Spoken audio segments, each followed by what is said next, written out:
भगवान की जय है। श्री सुखदेव जी समझाते हैं कि राजन परीक्षित, जब भोलेनाथ की समाधि खुली, सती जी दौड़ करके पहुंची। भोलेनाथ ने आसन बदल दिया। सामने ही सती जी को भोलेनाथ ने आसन दे दिया और बिठा लिया। सती जी बैठ जाती हैं। सती जी ने इतनी बड़ी गलती की थी कि वो भोलेनाथ से चाह कर भी कुछ नहीं बोल पा रही थी। चुपचाप बैठ गए। दोनों चुपचाप जब बैठ गए तो सती जी की नजर एकदम आकाश की तरफ गई। तो उन्होंने क्या देखा कि अनेक देवगण सज धज करके आकाश मार्ग से होकर के अपने विमानों में बैठ करके कहीं चले जा रहे हैं। सती जी ने देवताओं को देख करके और भोलेनाथ से पूछा कि हे भोलेनाथ, ये सभी देवगण इतने सज धज करके आकाश मार्ग से होकर के कहां चले जा रहे हैं? भोलेनाथ कहने लगे, सती जी, आपके पिता राजा दक्ष ने कनखल क्षेत्र में एक यज्ञ रचाया है और ये सभी देवगण उसी यज्ञ में जा रहे हैं। तो कहा आप, तो कहा सती जी, हमें नहीं बुलाया है इसलिए हम वहां नहीं जा रहे हैं। सती जी कहने लगी, भोलेनाथ, हमारे पिताजी ने आपको क्यों नहीं बुलाया है? तो भोलेनाथ कहने लगे कि पता नहीं सती जी, एक बार ब्रह्मा जी की सभा में, उस समय राजा दक्ष प्रजापति बने हुए थे, तो ब्रह्मा जी की सभा लगी हुई थी। उसी सभा में जब प्रजापति दक्ष का पधारगढ़ हुआ तो सभी देवगण दक्ष को देख करके खड़े हो गए। सभी सभासद जितने भी सभा में विराजमान थे सभी खड़े हो गए, परंतु भोलेनाथ दक्ष को देख करके खड़े नहीं हुए, चुपचाप आसन पर बैठे रहे। ये देख करके राजा दक्ष विचार करने लगे कि भोलेनाथ ने हमारा अपमान कर दिया है, और उसी दिन से दक्ष भोलेनाथ से दुश्मनी मानने लगा और इसीलिए दक्ष ने भोलेनाथ को यज्ञ का निमंत्रण नहीं दिया। सती जी कहने लगी, भोलेनाथ, हमारे पिताजी से बहुत बड़ी भूल हो गई जो उन्होंने आपको नहीं बुला पाया, या अहंकार बस नहीं बुलाया। परंतु आपको नहीं बुलाया तो आप वहां मत जाइए, परंतु हमें आज अपने पीहर की बहुत याद आ रही है, अपनी माँ और अपनी बहनों की, अपने पिता की, इसलिए आज हमें हमारे पीहर भेज दीजिए। और सती जी कहने लगी, भोलेनाथ,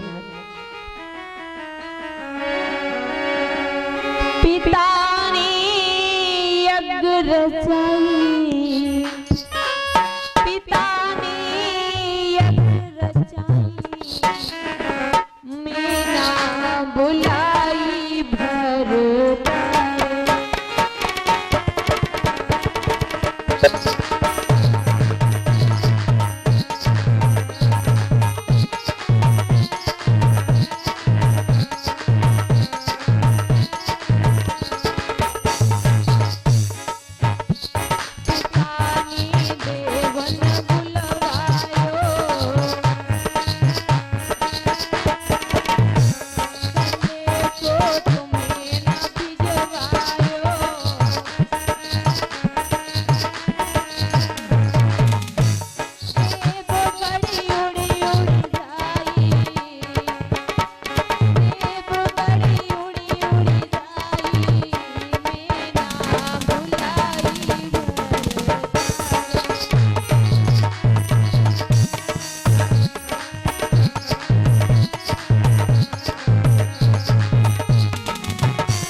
भोलेनाथ से आग्रह करने लगी, भोलेनाथ हमारे पिता से बहुत बड़ी भूल हो गई जो उन्होंने आपको नहीं बुलाया। परंतु भोलेनाथ यदि उन्होंने आपको नहीं बुलाया है तो आप वहां मत जाइए, परंतु हमें हमारे पीहर की बहुत याद आ रही है, हमें अपनी माँ और बहनों की बहुत याद आ रही है, इसलिए आप आज हमें हमारे पीहर भेज दीजिए। भोलेनाथ समझा कर के कहने लगे कि देखो सती जी, बिन बुलाए मेहमान का आदर और सम्मान नहीं होता है, इसलिए आप वहां मत जाइए। कभी कभी किसी प्रतिष्ठित का और अपनों के द्वारा अपमान हो जाए तो वो तत्काल उसकी मृत्यु का कारण बन जाता है, इसलिए आप वहां मत जाइए। आपका अपमान होगा तो आप सहन नहीं कर पाएंगे। सती जी कहने लगी, भोलेनाथ आप ही तो कहा करते हैं कि अपने पीहर में, अपनी माँ के यहाँ, अपने मित्र के यहाँ, अपने गुरु के यहाँ और भगवान के दरबार में बिन बुलाए भी जाना चाहिए। भोलेनाथ कहने लगे कि जाना चाहिए, परंतु किसी प्रकार का अभिमान ना हो, अहंकार ना हो तब। आपके पिता राजा दक्ष ने तो हमें अहंकार वश नहीं बुलाया है, इसलिए आप वहां मत जाइए। सती जी कहने लगी कि देखो भोलेनाथ, यदि पीहर में कोई भी कार्य हो, शादी विवाह हो, कोई भी शुभ कार्य हो, तो बेटियों को पीहर जाने की बड़ी जल्दी रहती है। हमने आज तक आपसे कभी कहीं जाने के लिए कोई जिद नहीं किया, कोई हट नहीं किया, आज पहली बार कुछ कह रहे हैं, आज हमें हमारे पीहर भेज दीजिए। भोलेनाथ बार बार समझा करके सती जी को कहने लगे, सती जी आप यदि वहां गई तो आपका आदर सम्मान नहीं होगा। और भोलेनाथ बोले, बार बार भोले समझावी और सुन लो सती हमार, पीहर को जाओ मत, आदर ना होई वो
मात बार बार समझा करके आग्रह करने लगी कि देखो सती जी, बिन बुलाए मेहमान का आदर सम्मान नहीं होता है।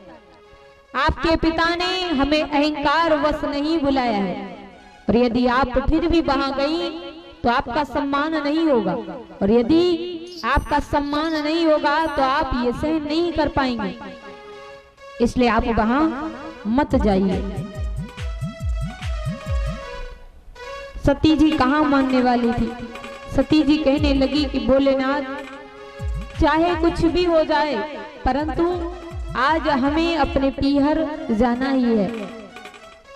बहुत समझाया, अंत में भोलेनाथ ने विचार किया कि वही होगा जो विधि का विधान है,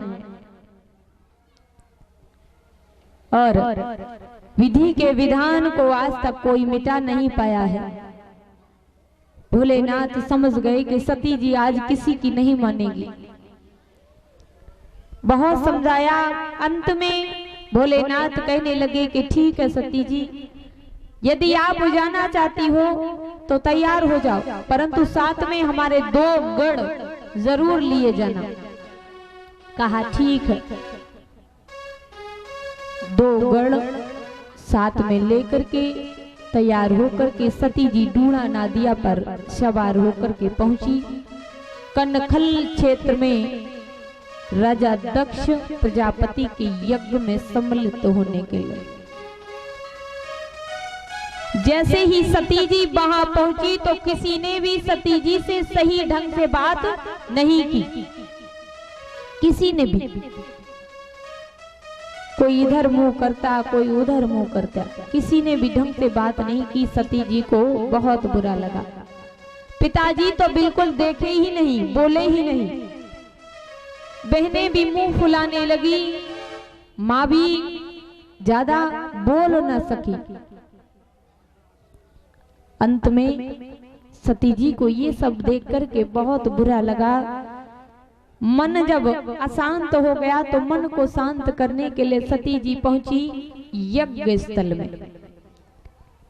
यज्ञ स्थल में सती जी पहुंची तो वहां जाकर के देखा तो वहां का नजारा तो और भी विचित्र था। यज्ञ में सभी के लिए स्थान था, परंतु कहीं भी भोलेनाथ के लिए स्थान नहीं था। ये देखकर के सती जी को बहुत बुरा लगा। सती जी सब कुछ सहन कर सकती थी, परंतु वो भोलेनाथ का अपमान सहन न कर सकी।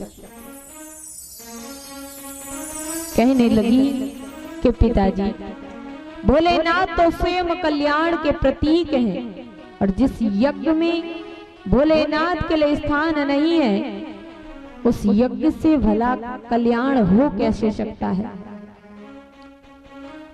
पिताजी, आप हमारा अपमान कर लेते, हम सहन कर लेते, परंतु आपने भोलेनाथ का अपमान करके अच्छा नहीं किया।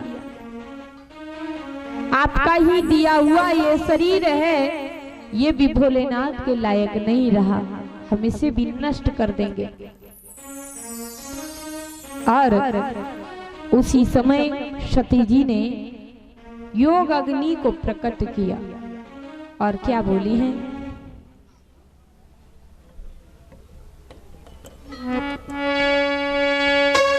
मैं इन दोनों से दूसरा विधान रचाऊंगी।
आज इस प्रकार से सती जी यज्ञशाला के मध्य में खड़े होकर के कहने लगी कि पिताजी, आपका दिया हुआ ये शरीर है, ये भी भोलेनाथ के लायक नहीं रहा, इसे भी हम नष्ट कर देंगे।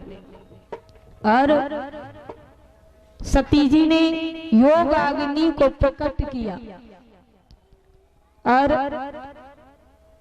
योग अग्नि को प्रकट करने के बाद सती जी ने भोलेनाथ के चरणों में ध्यान लगाया और कहा कि हे भोलेनाथ, हमसे कभी भी कोई भी भूल हो गई हो तो क्षमा करें। जैसे ही सती जी प्राण त्यागने लगी तो प्राण त्यागते समय सती जी ने विधाता से एक वरदान मांगा था, और वो वरदान क्या था? सती मरत हरि सन बर मांगा,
त्यागते समय सती जी ने विधाता से एक वरदान मांगा कि जन्म जन्मांतर तक भोलेनाथ के चरणों में हमारा अनुराग, हमारा प्रेम इसी प्रकार से बना रहे, जन्म जन्मांतर तक हमें भोलेनाथ ही पति के रूप में प्राप्त हो।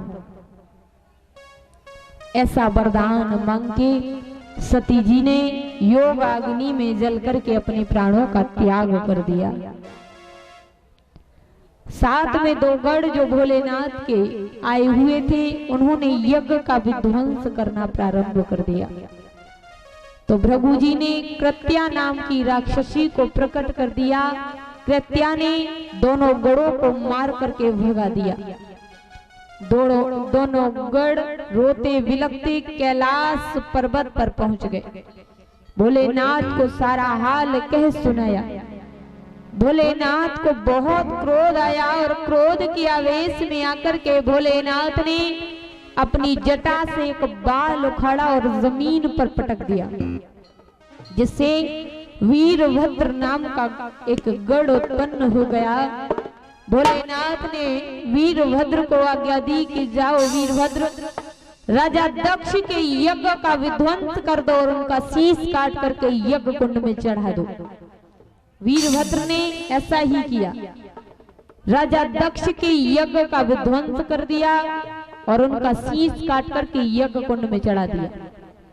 अधूरे यज्ञ को देख करके तीनों लोगों में त्राही त्राही मच गई, हाहाकार होने लगा, सभी घबरा गए। देवगढ़ घबराते हुए ब्रह्मा जी के पास पहुंचे। ब्रह्मा जी ने कहा, इस समय भोलेनाथ बहुत क्रोध में है, भोलेनाथ को शांत करो, वो ही इसका उपाय करेंगे। तो भोलेनाथ के पास सभी देवगढ़ पहुंचे, शांत किया। तो भोलेनाथ ने भूदेव नाम का गंधर्व जो इंद्रदेव के श्राप से बकरा बन गया था, उसी बकरे का शीश काट के राजा दक्ष के लगाया और संजीवनी विद्या से जीवित किया और अधूरे यज्ञ को भोलेनाथ ने पूर्ण कराया। बोले गोविंद भगवान की। इस प्रकार से ये सती जी ने योग अग्नि में जल करके अपने प्राणों का त्याग किया। एक भगवान का भजन।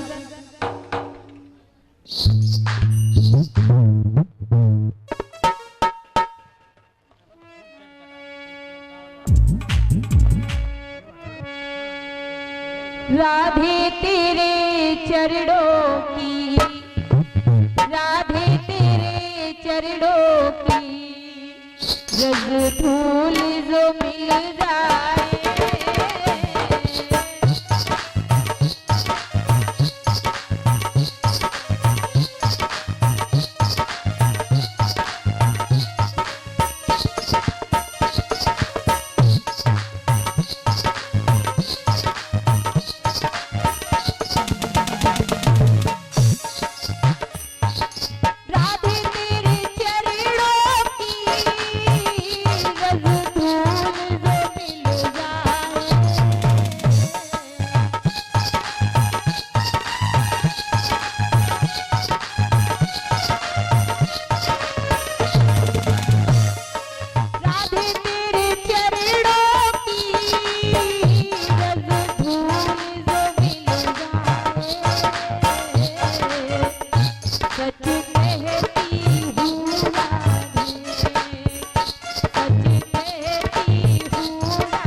श्री सुखदेव जी समझाते हैं कि राजन परीक्षित इन्हीं सती जी ने राजा हिमांचल की पत्नी मैना के गर्भ से जन्म लिया और यहाँ पर इनका नाम पार्वती पड़ा। अब इस समय कथा पर यही विराम लगता है। इससे आगे की कथा कल दिन में 11 बजे से प्रारंभ हो जाएगी।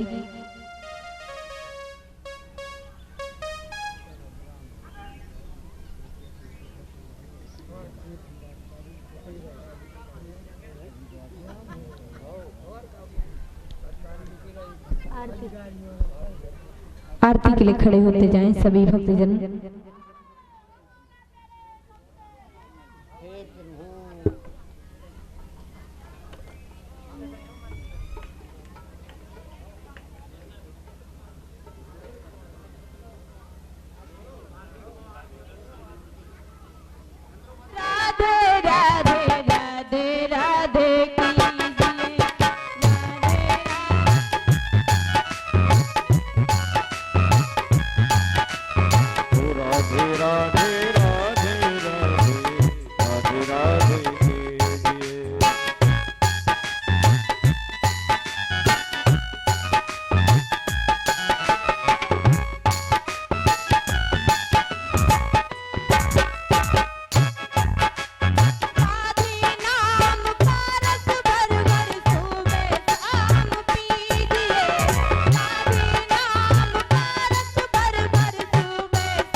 जिसको चाहे उसको पार लगा देगी।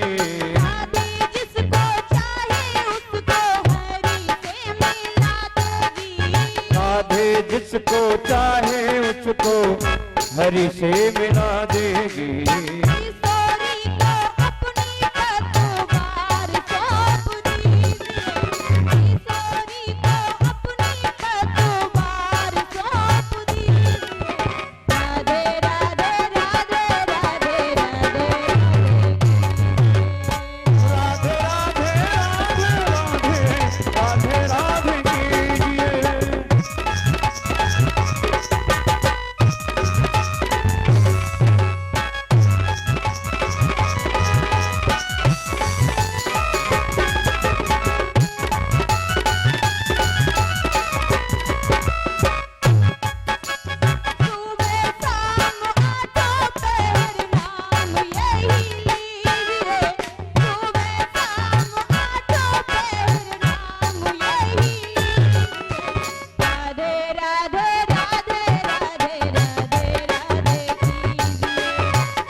शाम करेंगे।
श्री हर हर गंगा के किनारे व्यास नंदन श्री सुखदेव जी हस्तिनापुर राजन परीक्षित को समझा के कहने लगे कि राजन परीक्षित, कल की कथा में आपने श्रवण किया कि किस प्रकार से सती जी ने योग अग्नि में जलकर के अपने प्राणों का त्याग कर दिया।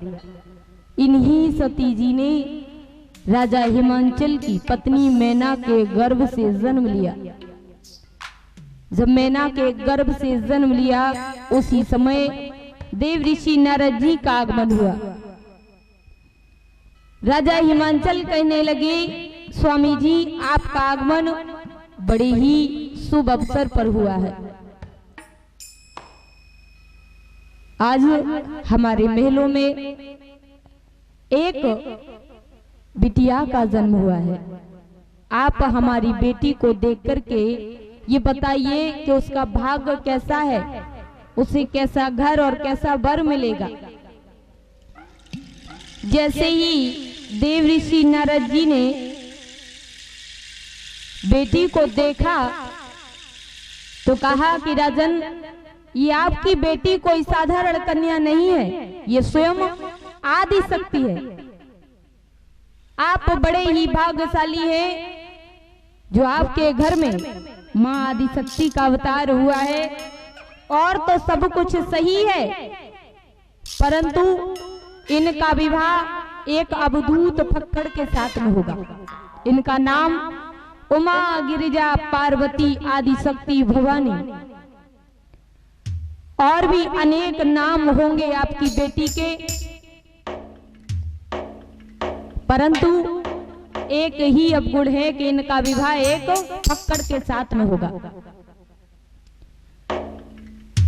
अब तो राजा हिमांचल बड़े परेशान हो गए। कहने लगे, स्वामी जी हमारी इकलौती संतान हमारी बेटी पार्वती, कोई भी पिता ये नहीं चाहेगा कि उसकी बेटी का विवाह एक फक्कड़ के साथ में हो जाए। क्या कोई उपाय नहीं जिससे हमारी बेटी का विवाह एक फक्कड़ के साथ में ना हो? देव ऋषि नारद जी कहने लगे, एक ही उपाय है। तो कहा कौन उपाय है?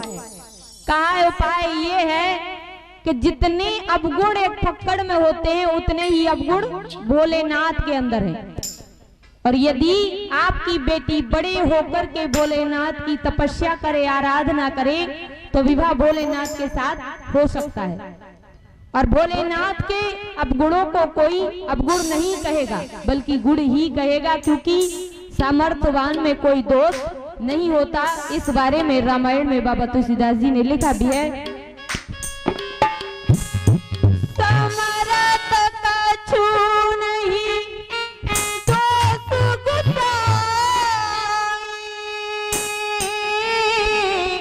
रवि पावक सुरसरी की नाई। सिया राम जय जय राम, सिया राम जय जय राम।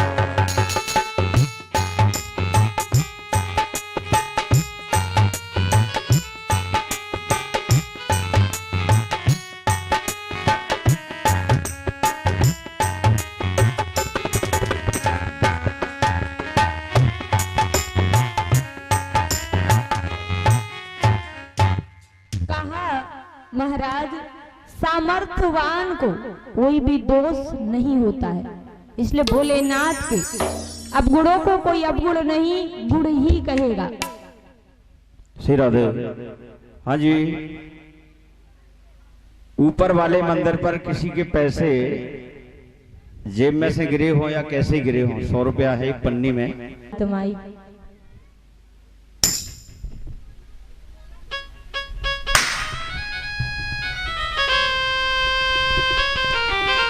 किसी को भी यदि मेला में, मंदिर में, कहीं भी किसी की भी कोई भी चीज अगर मिल जाए तो विनम्र निवेदन है कि उसे जेब में ना रखा जाए, यही दे दिया जाए।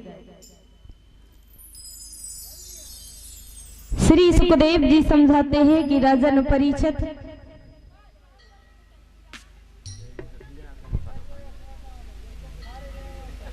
अब देवऋषि नारद जी तो ये बता करके चले गए।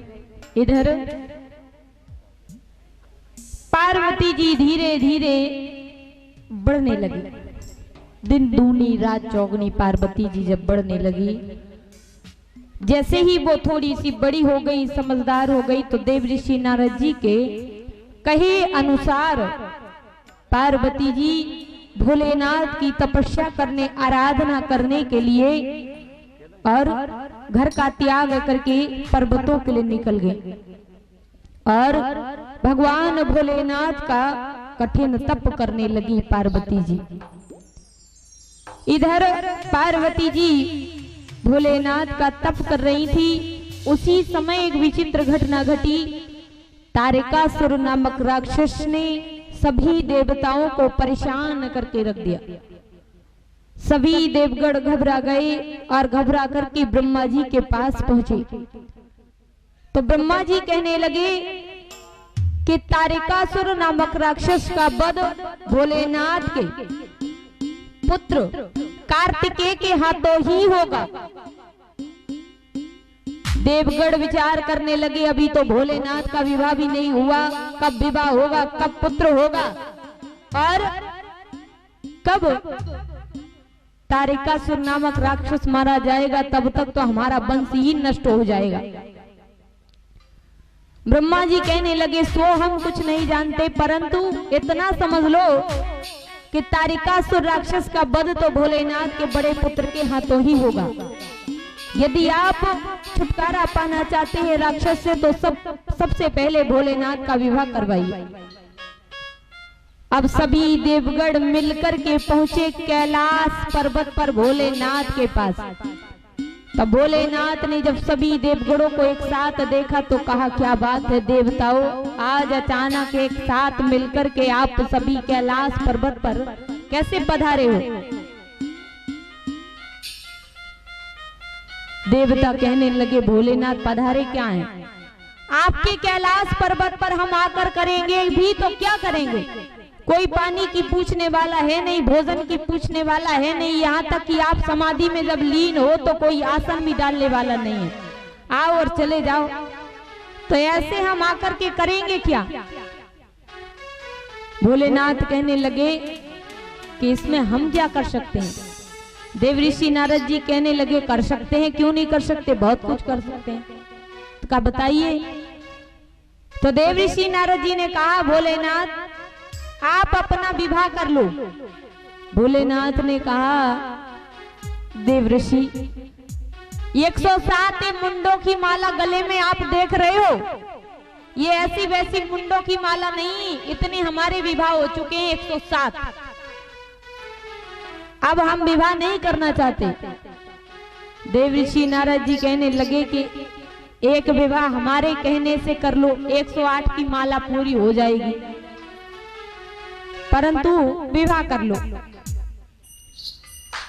भोलेनाथ ने कहा कि कौन है वो कन्या जो हमारे साथ विवाह करना चाहती है?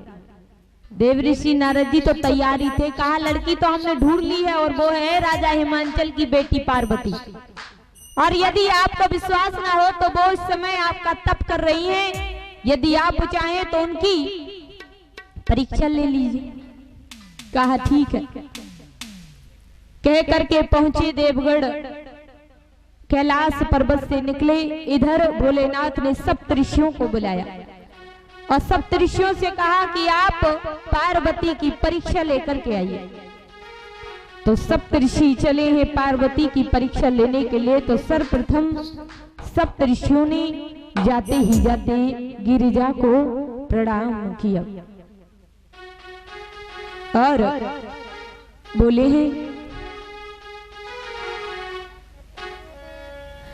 श्रद्धा से उन सब ऋषियों ने, श्रद्धा से उन सब ऋषियों ने गिरिजा को प्रथम प्रणाम किया।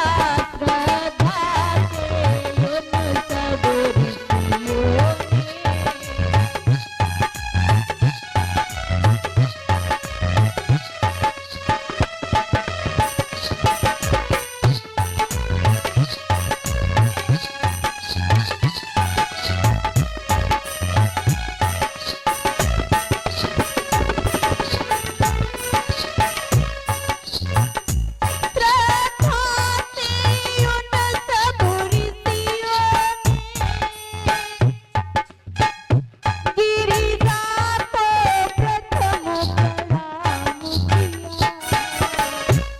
फिर यहाँ वहाँ की कह करके, फिर यहाँ वहाँ की कह करके, भोले का चर्चा शुरू किया। फिर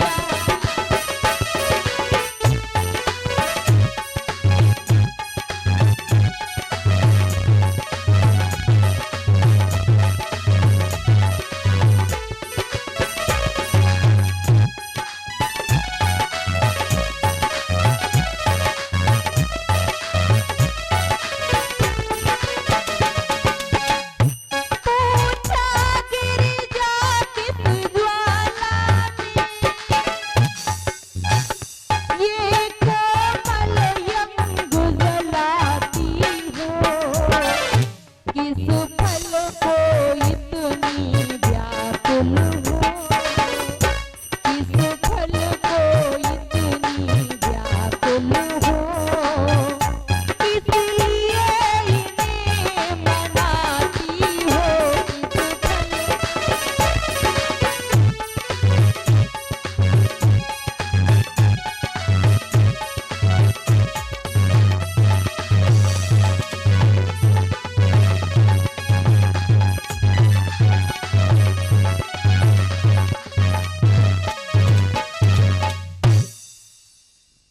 सप्तऋषियों ने सर्वप्रथम पार्वती जी को प्रणाम किया और प्रणाम करने के पश्चात और इधर उधर की बातें की और फिर धीरे धीरे पूछने लगे कि आखिर पार्वती जी आप इतने कोमल शरीर वाली एक राजा की राजकुमारी, भला आपको ऐसी कौन सी चीज की आवश्यकता पड़ी जो आप इतनी छोटी सी उम्र में और तप करने के लिए आ गए?